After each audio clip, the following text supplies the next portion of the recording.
selamat datang di podcast SMA YPS Soroako. Berjumpa lagi bersama saya Trianggreni Dan saya Muhammad Aflal Mukmin. Nah, di podcast kali ini kita kedatangan narasumber yang sangat keren, yaitu Bapak Kepala SMA YPS Soroako, Bapak Nurholis. Nah, Pak Holis, bagaimana kabarnya siang ini? Ya, alhamdulillah. Jadi ini luar biasa ya untuk Ali dan Tri ya. Jadi ini pertama kali ya, ini pengalaman pertama Pak Guru diwawancara seperti ini ya, apalagi kegiatan podcast saat ini. Oke. Pak, ada pepatah mengatakan tak kenal maka tak sayang. Nah, alangkah baiknya nih Pak Nurholis perkenalan diri secara singkat terlebih dahulu. Oke, baik. Terima kasih kesempatannya. Ya, jadi anak-anak sekalian, jadi pada pertemuan hari ini perkenalkan saya, memperkenalkan diri. Tentu sebagian besar juga sudah mengetahui karena saya juga berasal dari SMP YPS ya. Dan Ali dan Tri tentu, dan saya paling ingat Tri itu adalah anak wali saya dulu ya. Ya, jadi perkenalkan saya Nurholis ya, nama lengkapnya Nurholis SPDGR ya. Kemudian saat ini menjabat sebagai Kepala SMA YPS Soroako dan insya Allah 4 tahun ke depan. Ya. Oke Pak, selanjutnya Pak, selama menjadi kepala sekolah, kesibukannya Pak Holis akhir-akhir ini tuh apa sih Pak? Rapat ya. Rapat. Ya, jadi selama menjadi guru di SMP itu kalau rapatnya kan mungkin 2 kali seminggu, itu pun rapat mingguan ya yang diselenggarakan setiap pagi. Namun sejak jadi kepala sekolah sepertinya hampir setiap hari. Ya, setiap hari rapat. Pagi, kemudian lanjut siang, lanjut sore lagi. Bahkan biasanya pulang sampai maghrib. Ya, biasanya juga di protes sama anak-anak di rumah. Kenapa lambat terus pulangnya? Nah, jadi ya seperti itulah. Nah, Pak, seperti yang Pak Guru bilang tadi kan, kemarin sempat menjabat sebagai guru di SMP, kemudian sekarang menjadi seorang kepala sekolah di SMA.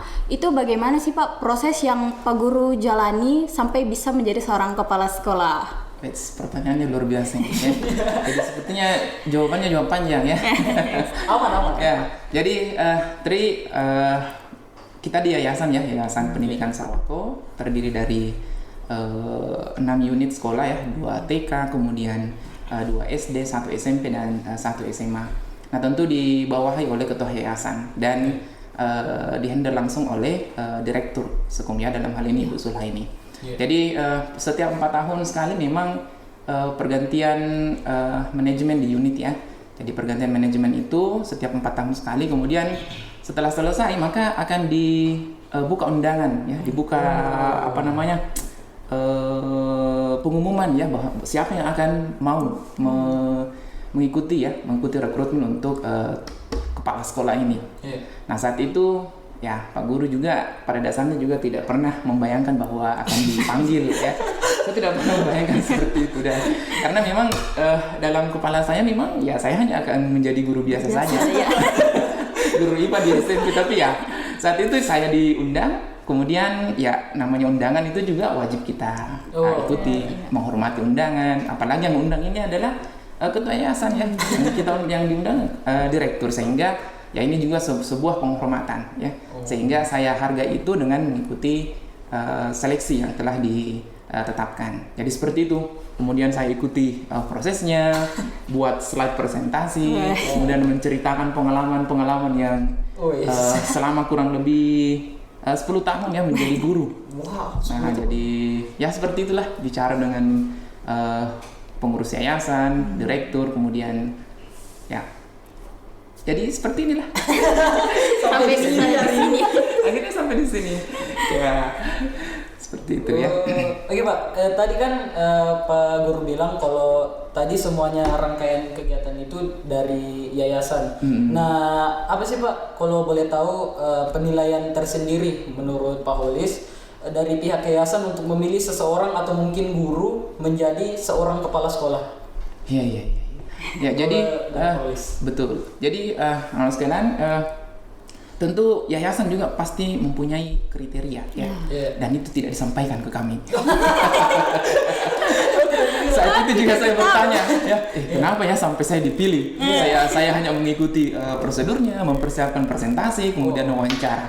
saya mengikutinya dengan sepenuh hati ya, membuat bahan-bahan slide presentasi itu, kemudian membawakannya dengan penuh hati ya, dengan sepenuh hati, sehingga mungkin ya itu yang dilihat oleh yayasan. Nah, kemudian dalam kurang lebih 10 tahun juga menjadi guru, tentu saya juga menunjukkan atau memperlihatkan kinerja yang betul-betul maksimal ya. Jadi sebagai seorang guru itu memang harus dari dalam hati ya. Betul. Jadi kita sebagai seorang guru itu betul sebagai profesional, tapi juga harus bekerja dengan hati. Ya, sih. Ya, jadi seperti itu ya. Nah, bagaimana kesan pertama kalinya Pak Guru waktu ditugaskan menjadi seorang kepala sekolah? Ya, itu jadi ini adalah pengalaman pertama Pak Guru ya. Iya. Pengalaman pertama, apalagi sejak 2010 yang lalu itu Pak Guru awal menginjakkan kaki di YPS itu di SD. Jadi 2012 masuk ke SMP. Nah, 2012 sampai 2021 kemarin itu ya di SMP kurang lebih 9 tahun ya. Nah, kemudian selama ini Pak Guru memang tidak pernah menginjakkan kaki di SMA. Belum pernah menjadi guru di SMA, belum pernah bersosialisasi dengan bagaimana anak SMA itu ya. Jadi selama ini Pak Guru hanya melihat anak SMP saja yang lulus dari SD kemudian masuk ke SMP. Nah, tentu ini adalah pengalaman berharga. Dan tentu saya juga mempunyai prinsip ya, namanya hidup itu pasti belajar ya, pasti belajar. Dan kita belajar untuk menyelesaikan tantangan yang kita hadapi. Ya, seperti itu ya. Nah, setelah Pak Guru menjabat jadi seorang kepala sekolah, perbedaan apa Pak yang paling Pak Guru rasakan antara menjadi seorang guru dan seorang kepala sekolah? Ya, tentu dari segi kesibukan itu jauh lebih banyak ya jadi kepala sekolah. Kalau sebagai guru itu paling membuat RPP, membuat alat evaluasi, mengoreksi ya, kemudian menghabiskan waktu di siang hari untuk mengajar. Nah, sekarang jadi kepala sekolah memang memang betul-betul menghabiskan waktu di belakang meja, memandang laptop ya. Kemudian melihat atau menyusun perancangan atau rencana-rencana pengembangan sekolah misalnya, memikirkan semua yang ada di sekolah ya, siswa, guru dan semua aktivitas ya akademik SMA YPS. Jadi memang tingkat kesibukannya itu jauh lebih besar saat ini ya, karena memang tanggung jawabnya juga semakin lebih besar. Ya seperti itu. Namun sekarang juga selain pada dasarnya kan saya ini punya sangat senang mengajar ya. Sangat senang mengajar, sehingga meskipun jadi kepala sekolah tapi saya juga tetap mau mengajar. Nah, sehingga saya mengambil 2 kelas di kelas 10. Ya, jadi itu juga untuk menghilangkan kepenatan ya ketika rapat setiap hari ya.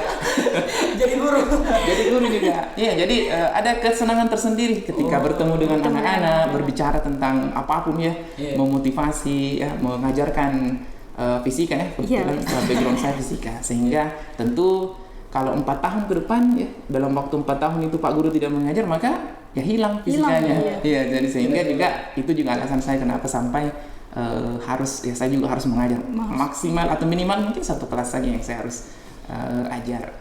Ya seperti itu mungkin. Pak, kalau boleh tahu nih Pak, kan tadi Bapak bilang kalau sejauh ini tidak ada kepikiran untuk jadi kepala sekolah.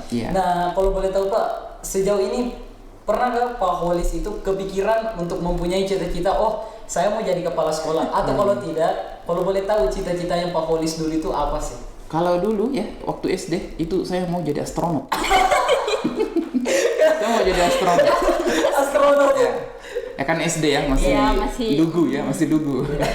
Jadi saat itu saya sering diceritakan guru ya tentang bagaimana Neil Armstrong menginjakkan kakinya di bulan. Orang pertama. Jadi itu memotivasi saya untuk saya juga mau menjadi orang kesekian kalinya.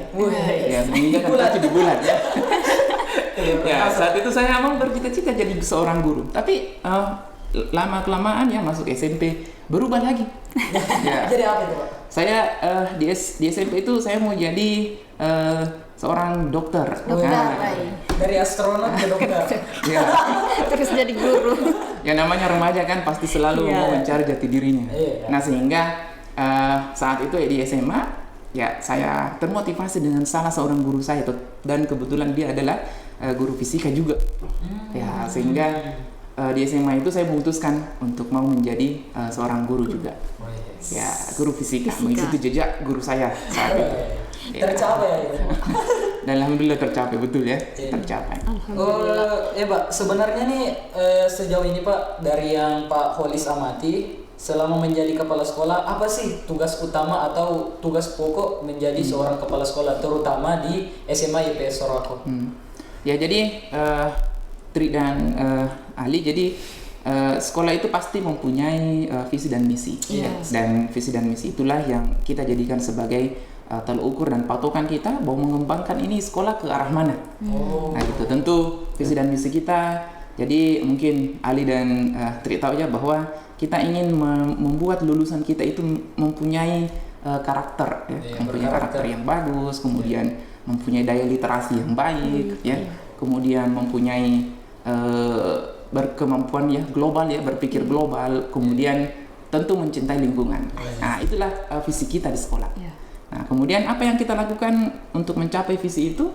Ya, dengan memaksimalkan proses pembelajaran, ya, memberikan layanan pembelajaran, ya, yang maksimal, ya, untuk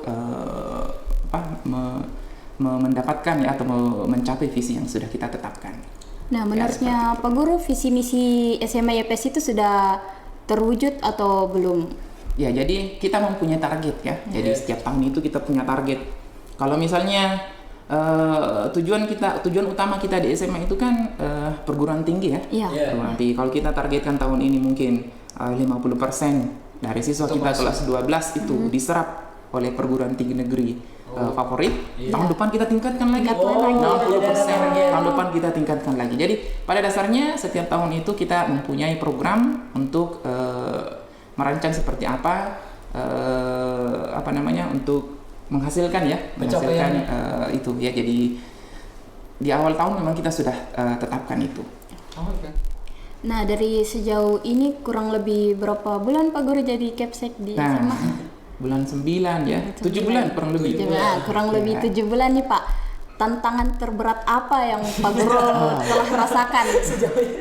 Ya, jadi secara pribadi itu saya orangnya suka belajar, suka belajar, kemudian melihat menerima tantangan.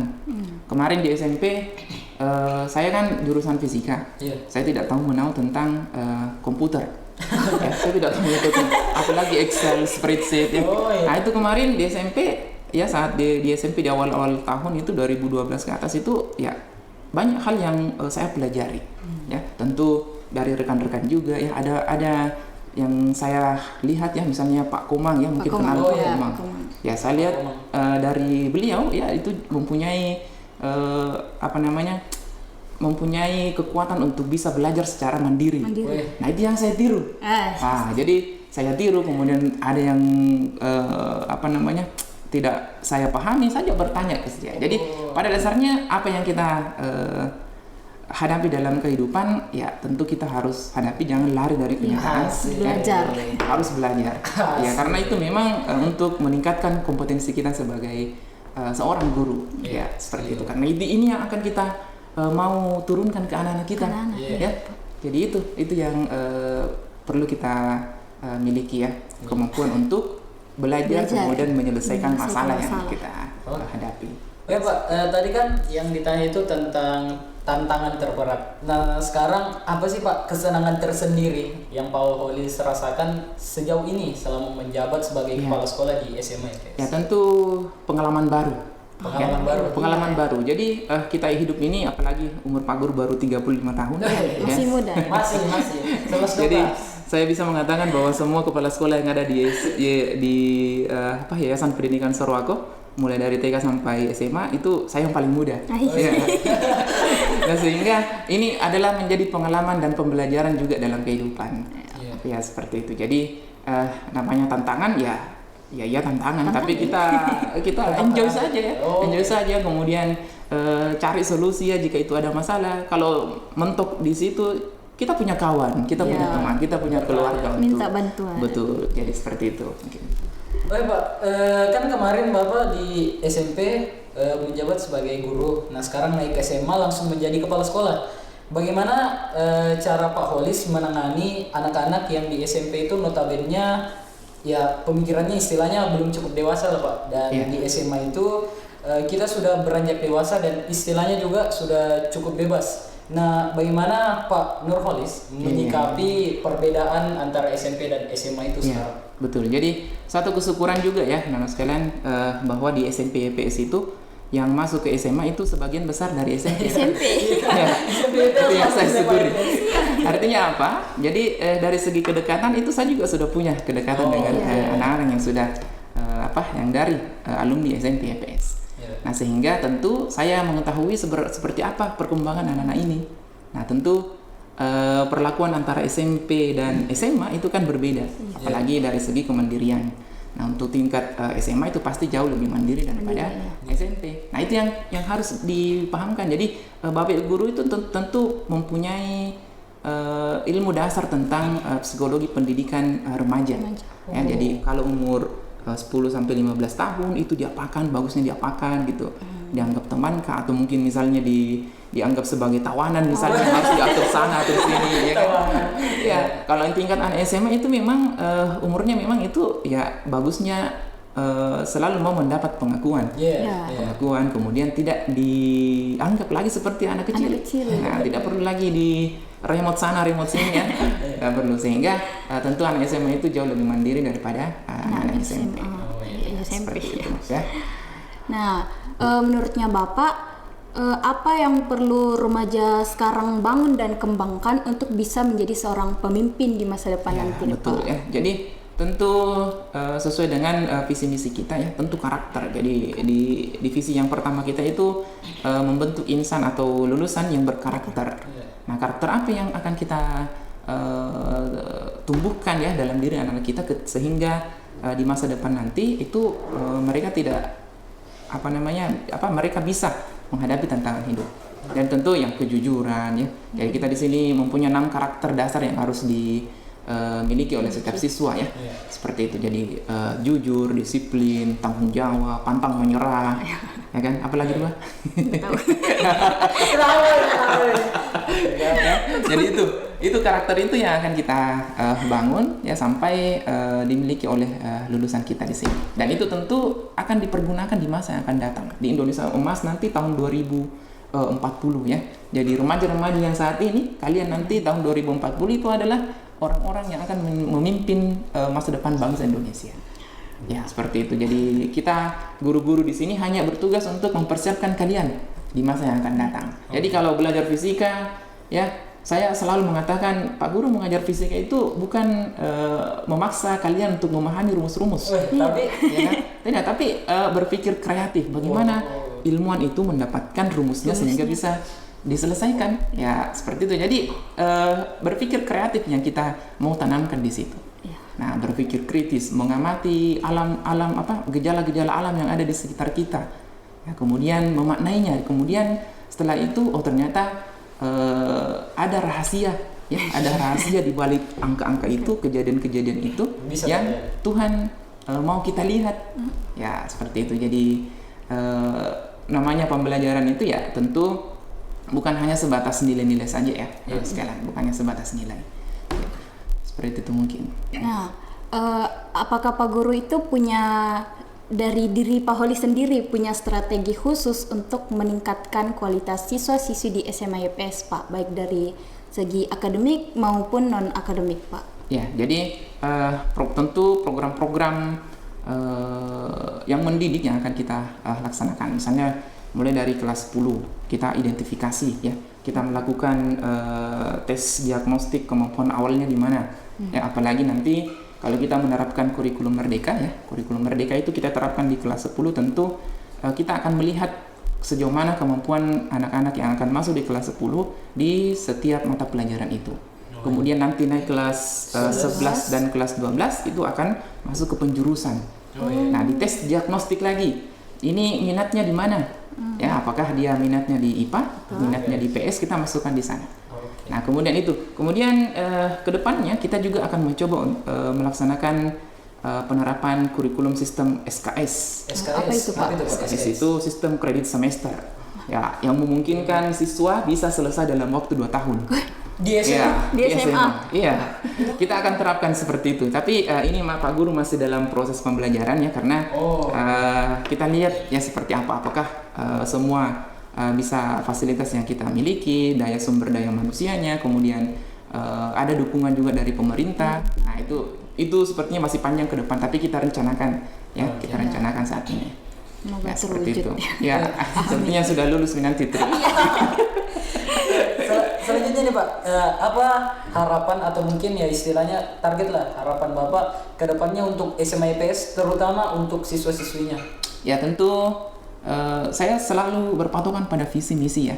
Ya, Visi kembali kita lagi itu ke visi misi. mau menghasilkan lulusan yang berkarakter. Oke. Nah itu yang paling pertama, itu berkarakter, kemudian memiliki wawasan global dan cinta lingkungan, ya, dan mempunyai daya literasi yang tadi itu. Jadi untuk anak-anak SMA IPS ya tertentu ya. Jadi anak-anak SMA IPS saat ini memang kita akan membuat program-program yang melatih itu. Nah utamanya nanti dalam penerapan kurikulum Merdeka ya, kita akan melihat atau memberikan proyek-proyek ya yang melatih untuk menumbuh kembangkan proyek profil pelajar Pancasila. Iya seperti itu. Jadi memang kita harus apalagi kalau siswa lulusan kita ya, memang ada target yang harus dimiliki. Jadi anak SMA IPS itu keluar dari SMA IPS itu apa kemampuannya? Nah itu bisa kita ukur di situ. Ya, jadi misalnya dari segi bahasa dia kuasai bahasa Inggris misalnya. Ya seperti itu. Selama ini Pak, selama menjabat sebagai kepala sekolah, pasti dong ada tim yang membantu baik itu dari yayasan, guru-guru, siswa atau mungkin organisasi di sekolah. Nah, terutama nih untuk OSIS. Nah, kalau dari Pak Holis sejauh ini menurut Bapak bagaimana sih pandangannya terhadap OSIS itu di SMA IPS Sorong? Ya. OSIS itu anggotanya pasti kan semua siswa ya. Iya. Tapi pengurusnya yang berbeda. Nah, jadi tentu OSIS yang selama ini Pak Guru amati di SMP itu tentu jauh berbeda dengan yang di SMA. Lagi-lagi kembali ke kemandirian.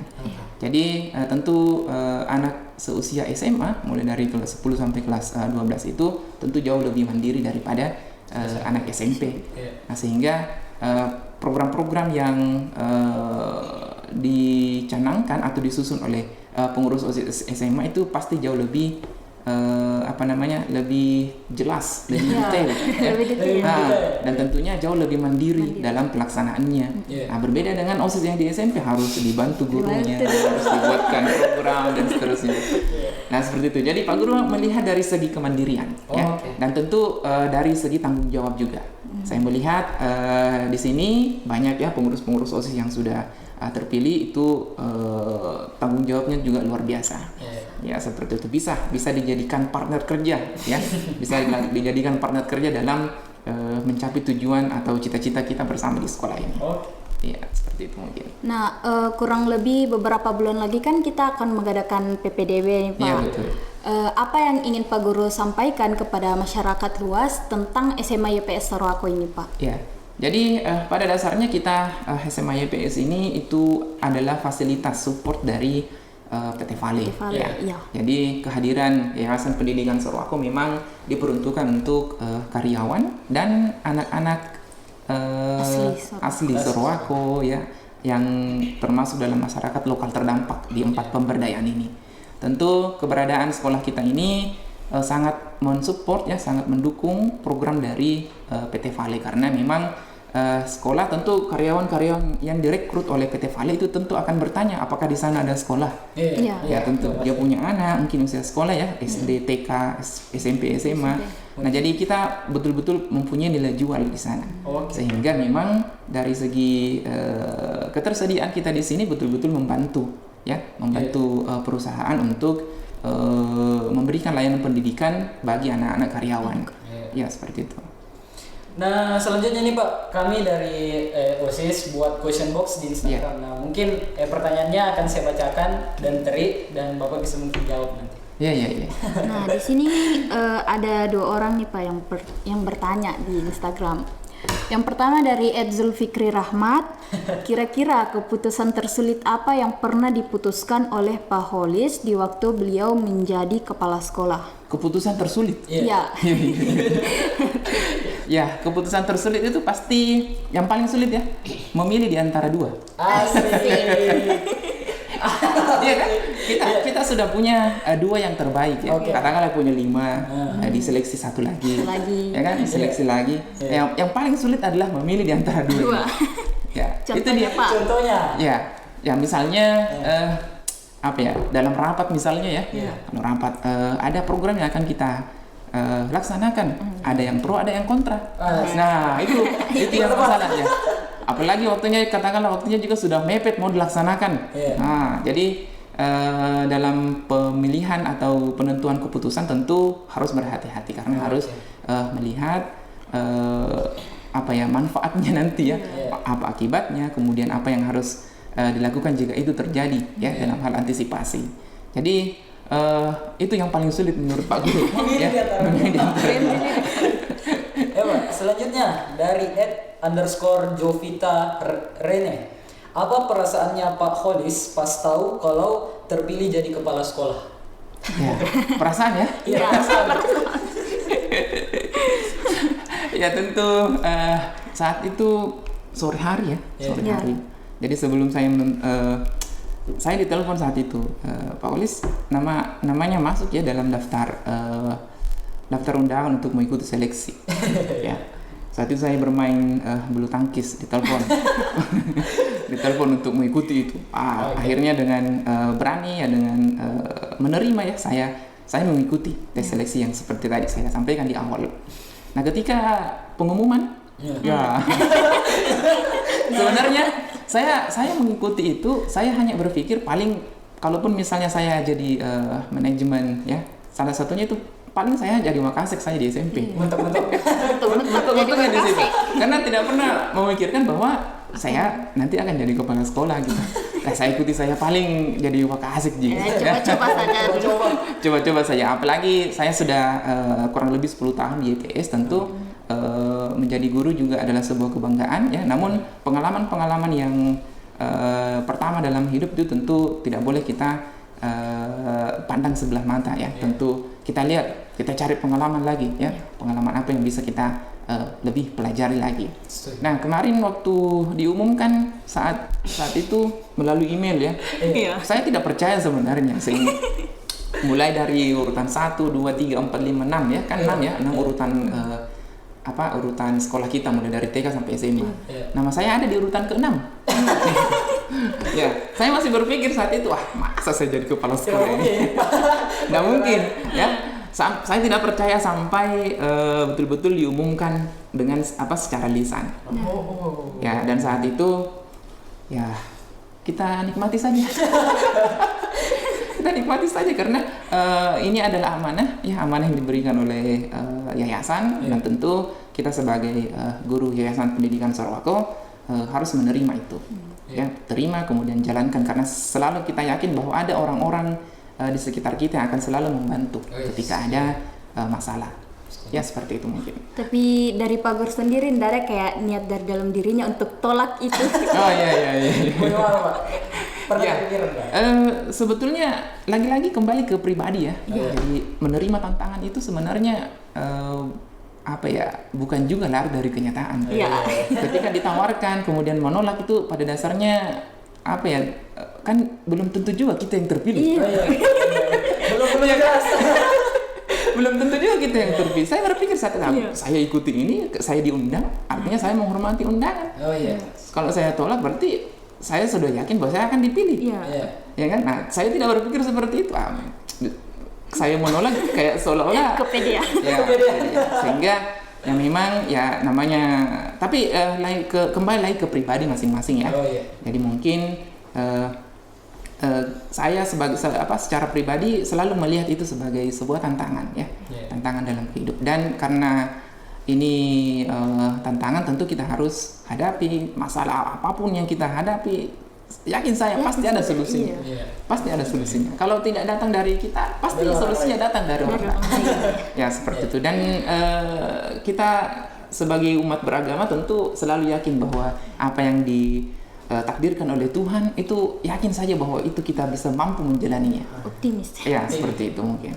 Nah, terakhir dari kami nih Pak, kesan pesannya Pak Guru untuk seluruh warga SMA YPS Sorako dan penonton yang masih setia menyaksikan podcast SMA YPS Sorako ini Pak. Ya, jadi pesan Pak Guru, jangan lupa tersenyum. Yang pertama, kemudian berbahagia. Ya. Senyum bahagia. Nikmati hidup. Ya. Kemudian hadapi tantangan, apapun masalahnya, tetap jalani hidup ini karena kita semua punya orang-orang yang terkasih. Ya, seperti itu. Mungkin sekian podcast kita pada siang hari ini. Sekali lagi kami dan tim ucapkan terima kasih banyak buat Pak Holis sudah meluangkan waktunya. Dan yang terakhir buat penonton podcast SMA YPS Sorako, jangan lupa like, comment, and subscribe. We'll see you in the next video. Bye bye.